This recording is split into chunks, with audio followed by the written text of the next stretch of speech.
Bonjour Michel. Bonjour. Je suis très contente d'être ici. On est à Montpellier, dans ton laboratoire. C'est super. Ouais. Moi, je suis très curieuse que tu me parles, c'est sûr, du Madagascar, parce que ça fait partie aussi de ta vie. Donc, parle-nous donc un peu de tes débuts là-bas. Comment c'est arrivé le Madagascar dans ta vie? Oui. C'est arrivé quand on a fait le premier contrôle. En fait, Madagascar, c'est un endroit où il y a beaucoup d'huile essentielle. Ben oui. Et pourquoi? Parce que la main-d'œuvre était bon marché et les compagnies françaises qui sont quand même spécialisées dans la parfumerie se sont servies de cette main-d'œuvre là-bas pour produire des choses en quantité, notamment surtout le ylang-ylang. Et puis il y a les colons à l'époque qui ont apporté énormément d'espèces parce qu'il n'y avait pas de café avant la colonisation. Okay. Rien que le café, c'est la colonisation qui l'a apporté.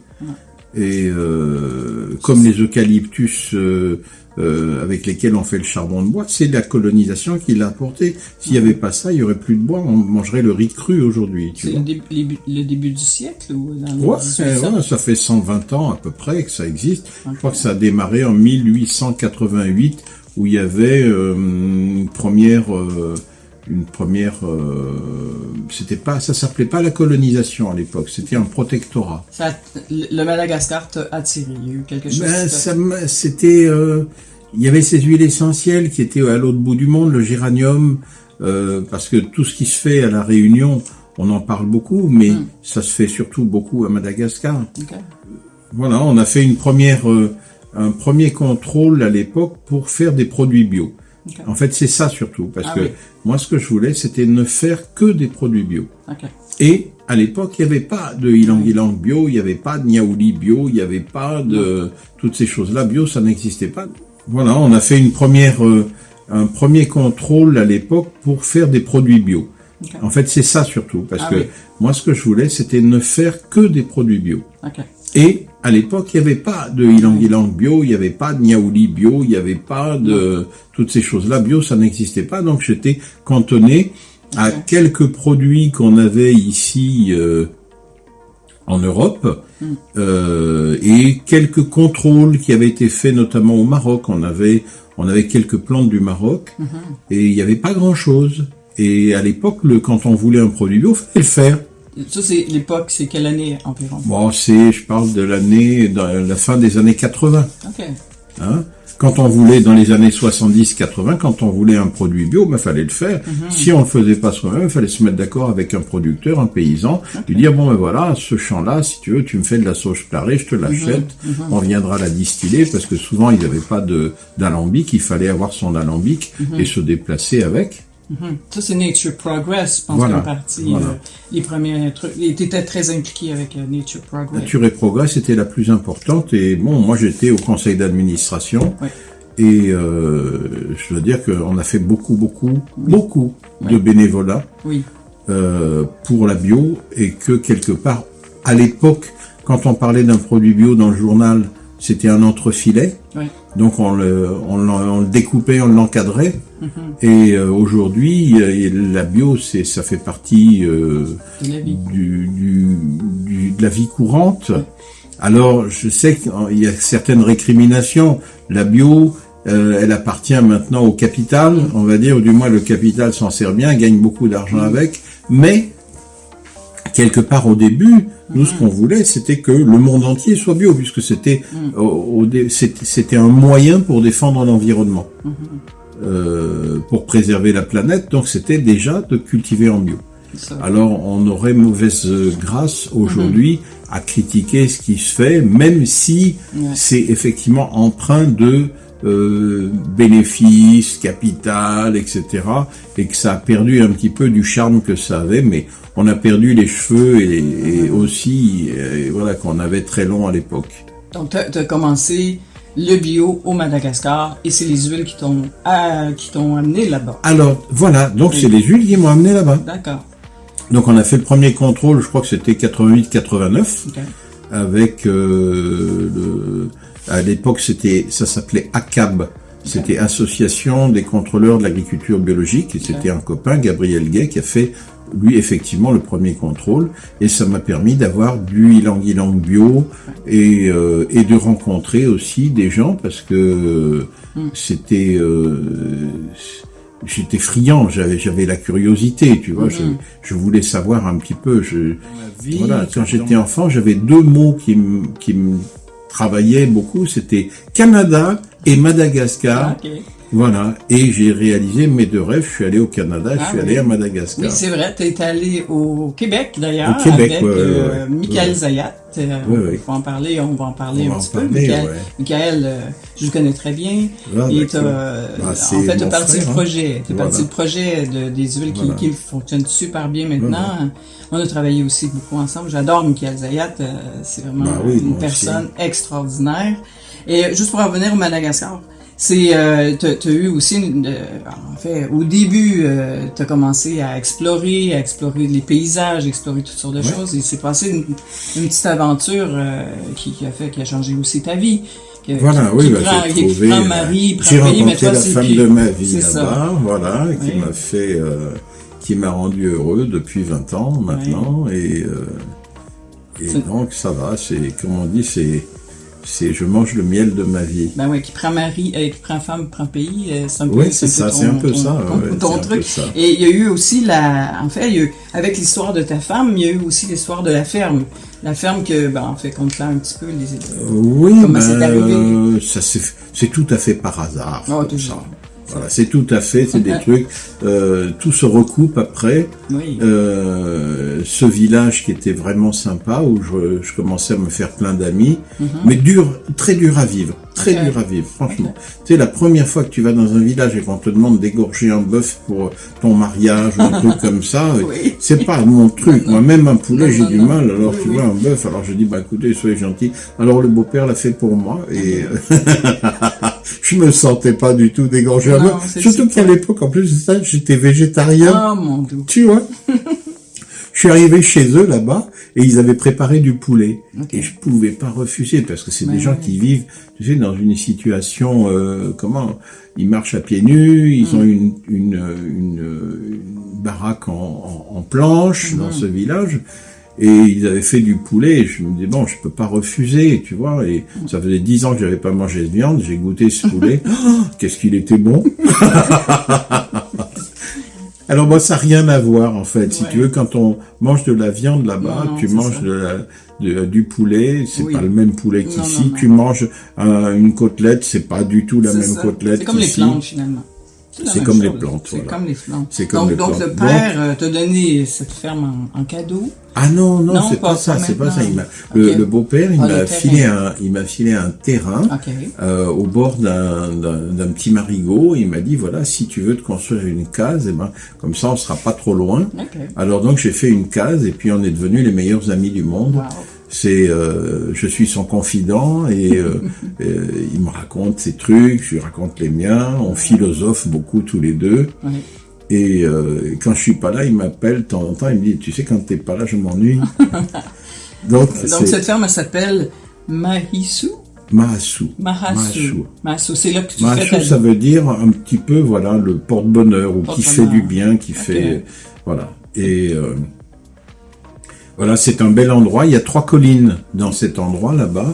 La colline de Mahasu, la colline d'un espèce de petit hôpital qui est à côté, qui est superbe d'ailleurs, et la colline du village. Donc ça s'appelle les 3 collines. Et quand il y a un nouveau truc, par exemple, l'autre fois j'avais trouvé un parapluie à 2 places, puis c'est un parapluie ovale, et le beau-père il a dit, on n'a jamais vu ça dans les 3 collines. Tu vois? C'est ça.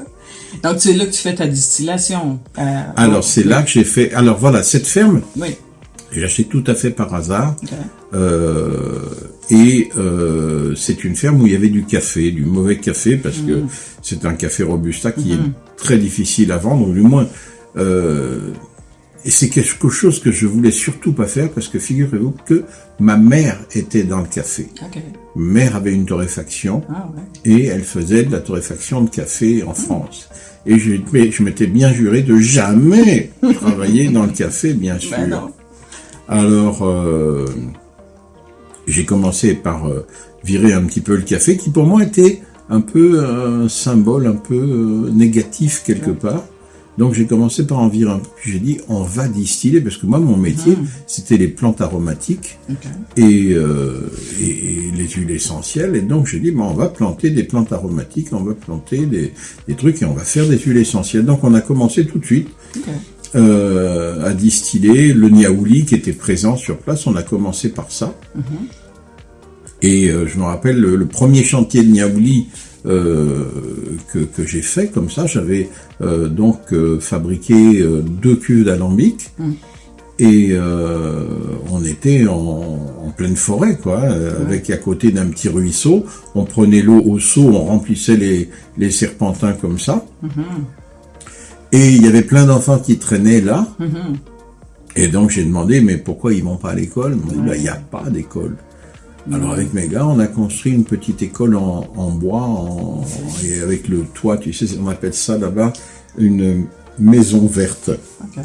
On met des feuilles de bananier par-dessus, avec des bambous, avec ce qu'on trouve.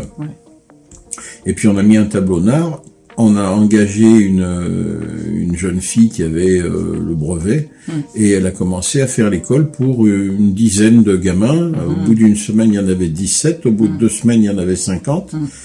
Alors, ça aussi, ça a changé ma vie, parce que on peut pas vivre au milieu de tout ça sans être sensibilisé, tu vois. Donc, voilà, ça... C'est comment dire, je veux pas dire que c'est bouleversant, mais on peut pas être insensible. On est obligé d'être touché par toutes les huiles essentielles. Bon, pour moi, c'est un truc tellement naturel que c'est normal. Tu as commencé quand les huiles essentielles dans ta vie? Dans ma vie, 77. 77. Voilà. Et qu'est-ce qui fait que... Ça fait une quarantaine d'années maintenant. Qu'est-ce qui est arrivé dans ta vie que tu as dit, les huiles essentielles, c'est ma carrière, c'est ce que j'aime. Ben, je connaissais pas, j'ai découvert. OK. Comme ça, il y a eu sûrement un voilà, élément voilà, mais c'est quand j'ai découvert ça, j'avais l'impression qu'on m'ouvrait la porte de chez moi. OK. Donc, c'était un truc tout à fait naturel, tout à fait normal, et on avait du nez. Tu vois ce que je veux dire? Parce que mon fils aîné est parfumeur aujourd'hui, est parfumeur de renommée en plus.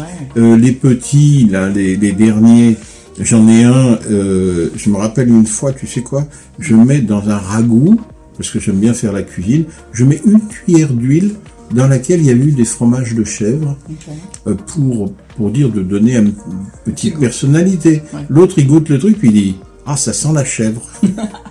Alors, tu vois, et des gamins. Et celui-là, quand il était tout petit, dans la ferme, il savait pas mon métier. Il savait pas mon métier, il allait pas aux alambics, il allait nulle part. Il prenait des bouteilles, il mettait de l'eau, il mettait des plantes dedans, il disait qu'il faisait du parfum. Donc, et puis il a un nez extraordinaire. Donc, il y avait sûrement, pourquoi je me suis senti tout de suite bien avec les huiles essentielles, parce que pour moi c'était quelque chose de naturel. Voilà. Je comprends. C'est quoi la première huile qui a été ton coup de cœur, on peut dire? C'était la première, je crois que c'était la lavande. Hein. La lavande.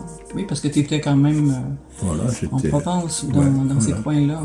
Tu as aussi fait des alambics, parce que je pense que tu as quand même réfléchi beaucoup à tes alambics. Parle-nous-en un peu ces fameux alambics. Voilà, moi j'ai fait mes premières études, c'était l'architecture. L'architecture, et puis aussi l'énergie, c'est-à-dire l'énergie qui va avec. Quand on construit des bâtiments, il faut penser à les chauffer, les refroidir, les climatiser ou autre chose, et c'est quelque chose qui peut être fait sans électricité. Hein, on peut faire avec le soleil, on peut faire avec la terre, on peut faire avec plein de choses. Et donc, quand je me suis attaqué à construire moi-même des alambics, c'est-à-dire les dessiner, ou du moins les redessiner, parce que je vais pas inventer l'alambic, hein. J'ai voulu les concevoir donc qui soient économes en énergie, qui soient adaptés aussi aux plantes qu'on allait distiller, parce que en fonction des plantes, c'est pas du tout le même alambic qui va être utile. Je me suis servi un petit peu de principes mathématiques, notamment sur les solides de Platon, tu sais, et le dodécadre pentagonal dans lequel on trouve le nombre d'or à beaucoup d'endroits, et donc je me suis dit, je vais partir sur le nombre d'or qui est issu de la suite de Fibonacci, et essayer de le répercuter dans la construction des alambics pour leur donner une petite chance en plus. J'étais pas sûr de moi. Okay. J'étais pas sûr parce que on n'a rien, on n'a pas, c'est pas une science exacte. C'est comme quand tu construis une cheminée, tu sais jamais si elle va tirer. Donc c'est pas une science exacte et il fallait essayer quoi, c'est tout. Et donc j'ai eu le sentiment qu'en me servant de ce nombre d'or, j'allais mettre plus de chance de mon côté pour réussir. Okay. Ça a bien marché. Ça a bien marché. Ça a bien marché. Depuis ce temps-là. Donc combien d'alambics là-bas Alors j'en ai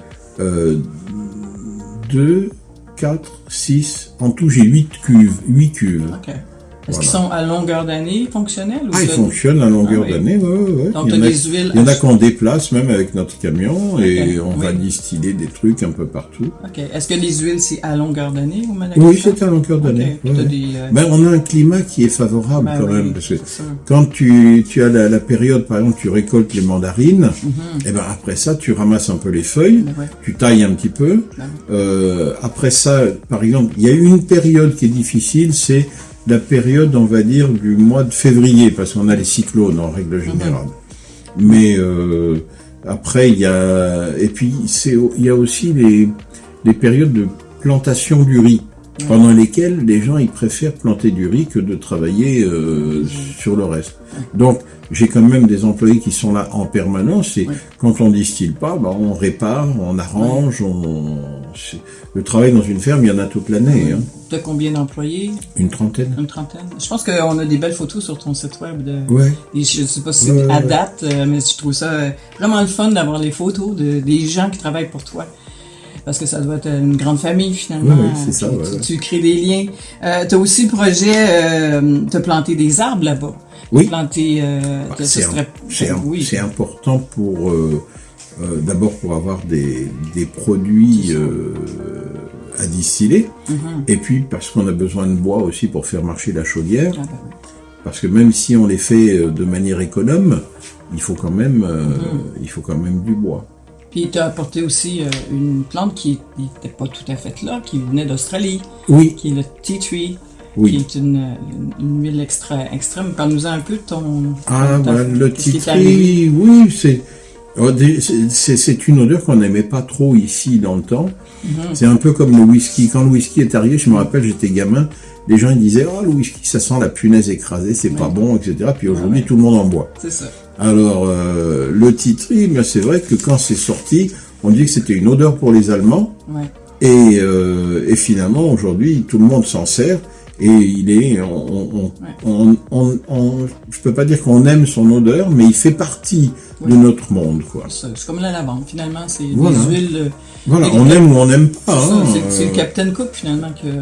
Mais le mélange tea tree girofle, on pourrait faire des produits masculins, tu vois, produits de beauté masculins, produits de rasage ou autre chose, parce qu'il y a une notion un petit peu brute, saine, etc. Et puis en plus, c'est super, quoi.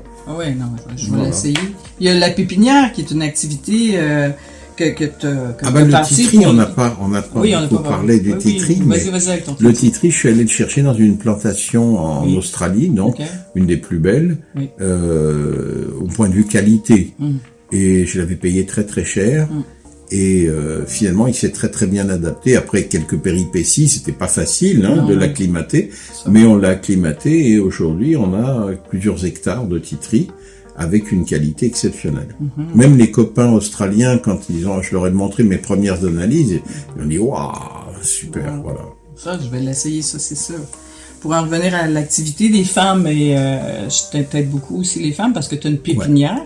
C'est la pépinière qui aide l'indépendance de la femme. Voilà, il y avait ça surtout, parce que les femmes là-bas, ce sont elles qui s'occupent des enfants, et elles n'ont pas de revenus pour la plupart.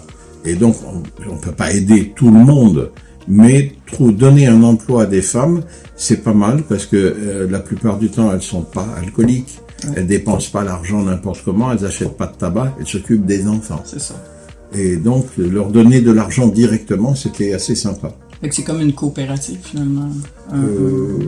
Non, parce que c'est... Tu les payes direct, puis... Ah oui. Super. Oui, on les paye directement, elles touchent leur argent Donc, directement. combien de... Et elles touchent le même argent que les hommes, c'est-à-dire, ça choque un petit peu là-bas, parce que normalement, l'homme, il doit gagner plus, mais bon, on est parti sur le truc de travail égal, salaire égal. Ah ouais. Il y a combien de femmes qui travaillent dans Il la y en a une pépinière? dizaine. Ok. Voilà. C'est Et puis quand on a les périodes de cueillette de Ravinsara, de girofle, etc., c'est surtout le travail des femmes, ça. Ben ouais, parce que sont plus délicates ou... Ben voilà, et ça puis il comme faut ça. une dextérité que les gars n'ont pas. Les gars, ils sont capables de couper du bois, de faire des travaux un petit peu plus durs, un peu plus physiques, mais c'est pas eux qui vont faire des travaux délicats. Pour les boutures, par exemple, de géranium, c'est que des femmes qui font. Pour tous ces petits travaux, c'est rare de trouver un homme qui prend le temps de faire des choses délicates. Oui, c'est ça. Voilà. Bon, t'as aussi l'association, on a parlé tout à l'heure, l'association School, Oui. qui était très importante pour toi, pour aider les enfants là-bas. Et je sais que tu as des moyens, en fait, de financer ça, qui est ton livre, finalement, ton livre sur le chemin des arômes. Non, c'est pas grand grand-chose. chose. C'est pas grand-chose. Mais On a eu... Bon... Moi, j'avais... Tu sais quoi, on a numérisé ce livre. Et je me suis dit, bon, je vais pas vendre ce truc-là. Je vais le proposer en disant, voilà, si on vend 3 € le livre en numérique, eh ben on le donne à l'association, parce que à mon âge, je serais plus milliardaire. Non. Et donc, autant partager ces choses-là, quoi. Donc, l'association School, en fait, je sais que tu as plusieurs écoles là-bas, tu as bâti des écoles, on en a parlé tout à l'heure. Juste nous expliquer à combien d'écoles tu es rendu. On a fait, aujourd'hui, on a construit 62 salles de classe. Wow. En Donc, 20 ans, pratiquement, tu vois. Donc, ça fait pas beaucoup, mais c'est déjà pas mal. Ben oui. T'as un lycée? Un lycée avec 10 salles, 10 salles de classe, un amphithéâtre, et en moyenne 400 élèves, 400 étudiants dedans, donc entre la seconde, la première et la terminale. Et je sais que l'année dernière, ils ont eu 84% de réussite au baccalauréat. Wow. Donc Ben, c'est pas une mal. super belle réussite de vie, ça. Ah, ça c'est Ah, ben ma ouais. fierté, c'est Ben ma ouais. fierté. Alors, on peut, parce que moi, c'est des choses qui me tiennent à cœur aussi. On peut devenir parrain de ça. Ouais, on peut devenir parrain. On peut aider. Oui. On peut aussi dire, tiens, je paye un sac de riz pour une famille nécessiteuse.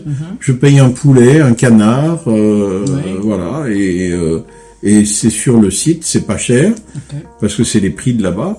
Et donc, on envoie l'argent ici, l'argent est transféré là-bas, bien sûr, et là-bas, on achète le canard, on achète le riz, et on le donne à la personne, et le donateur reçoit la photo de son cadeau avec les gens qui l'ont reçu, et tu envoies, il y en a plusieurs milliers maintenant sur le site. Wow.